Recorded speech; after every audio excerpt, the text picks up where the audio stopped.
Okay. Um, And as a labor organizer, uh, myself for the laborers union and other building trades, that's what we try to do to get out there as organizers to monitor these to make sure that the contractors stay honest and that they're in compliance. So yes, we try to get out there and fulfill these, make sure that those quotas are filled. so what are the different kinds of, because you're mentioning like the different types of outreach that your trade does in terms of like specifically targeting minority workers, workers who like need second chances, ex-felons. Like there's that. Is there also like any other type of outreach, or is the Yes, we also teach collective bargaining classes to high school seniors at various high schools through or with the assistance of the UTLA.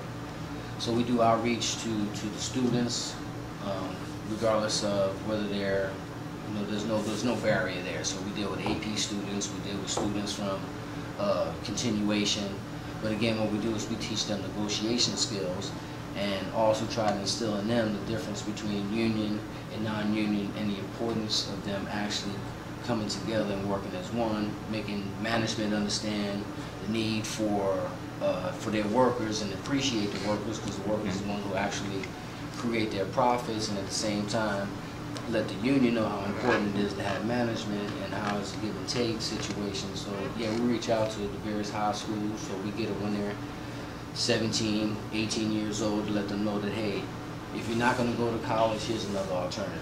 So you don't have to just be underprivileged or at risk or, an ex-felon or whatever. You can be just a regular person coming out of high school with good grades, but just, you want to go into the construction trade. so what has been your experience like throughout your time in the trade, specifically based on being black, like the way people have treated you or things that you have seen? Well, if you're asking if there's discrimination, yes, there's discrimination. But again, that's something that we'll have to fight for and continue to fight for. And just like I said earlier, we cannot become complacent, because that's what we fail when we become complacent. So I think we always have to stay on top of this, always have to prove our worth continuously.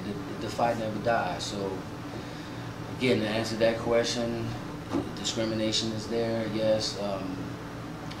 But I think it's up to us to try to prove that individual wrong, because we're coming in stereotyped right away. And as a black person, I've noticed that when I come in and I speak to contractors, I get a different attitude from them. Not really an attitude, but just a different perception. I don't know if it's because of the way I speak, but they seem to accept me to a certain degree without the scorn, but you can kind of still see it's there, but it's just not as blatant.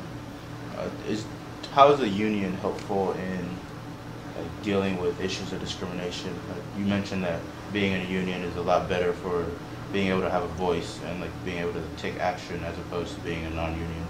So how is the union able to help in terms of discrimination? Well, the good thing about unions is that there's a grievance process. Say I feel like I'm being discriminated against.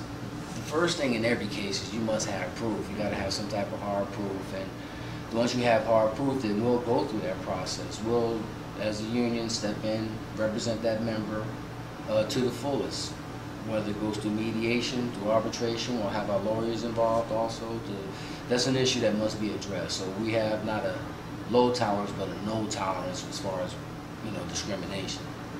And so it's taken very seriously by the union in terms of like being very active. If they hear a claim, like they don't necessarily like brush it off, but they definitely. Oh no, that's a big issue. It is a big issue.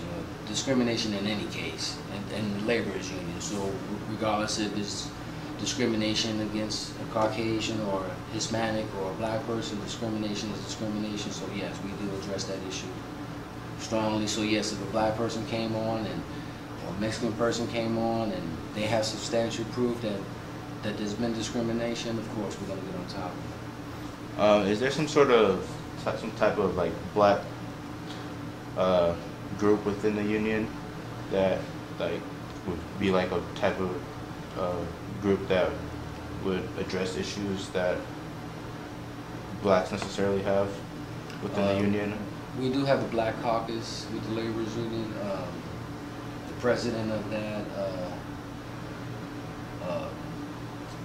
particular department is Walter. I can't think of his last name right now, so please forgive me. But yes, that's one of his targets, is to reach out to the black people, not just in the union, but also outside the union, to try to get them in the union and educate them on, you know, ways of getting into the union. But again, that's not his specific job. You know, we can outreach to him, or those particular individuals can outreach to him if they have his card, and then of course he'll get them, or probably more than likely refer him back to his union. Because his union is who he pays his union dues to, and his union is one who gives him that type of representation. And there's many agents out who will represent the member, and I'm a union representative also, so if I get a call from these particular members with that type of issue, we would sit down, have them fill out the appropriate forms, and then file a grievance. What type of support does the Black Caucus offer to the members? What do you mean? Like, is there any type of specific support or any like specific things that the Black Caucus is there to do? I really can't speak on that part of it. Walter's in charge of that. I think it's only fair that maybe he is interviewed, and then he'll give you his perspective on what his particular department does. But we both work for the same Laborers International Union in North America. He's just worked for a different jurisdiction and department than I do. So, in all fairness, I'd rather have him answer that question. So, when you came out of your like 1 week apprenticeship program, what was your how was the time frame in terms of coming out, getting put on the out of work list, and then getting a job? Okay, well, first of all, I didn't go through the apprentice program. I've experienced, visualized, I've been to seminars which show these members, the apprentices going through the program, carrying knapsacks, digging ditches. It's like I said, it's really vigorous. So I've seen the process. But once they pass that 1 week process, then they're dispatched to a local union.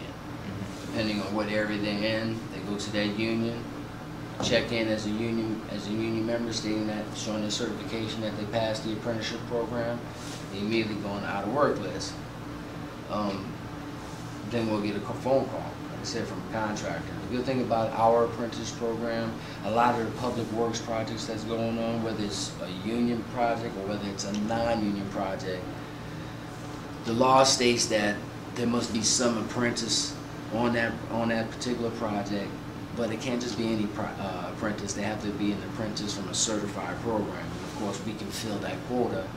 And also, when we fill that quota with certified apprentices who are certified in various different aspects of the construction trade. So you can get an apprentice who has certification in OSHA, forklift, concrete, rebar,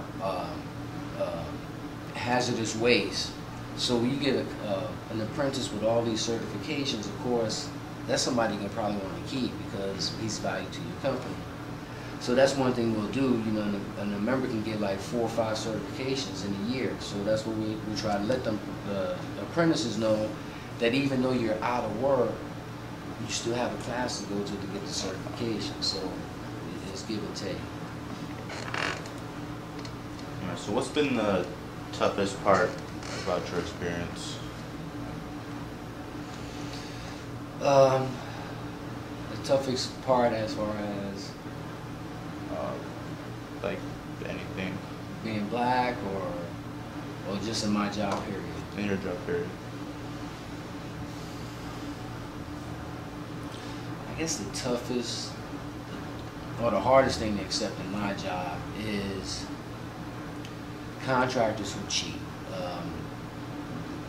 Go outside the laws, rather than filling quotas like they should do, they'll try to go outside and maybe hire somebody who doesn't have certifications, doesn't have experience, try to pay them under scale, maybe minimum wage when they should be paying a higher wage. A worker is a worker, regardless if he's union or non-union, from Home Depot or whatever.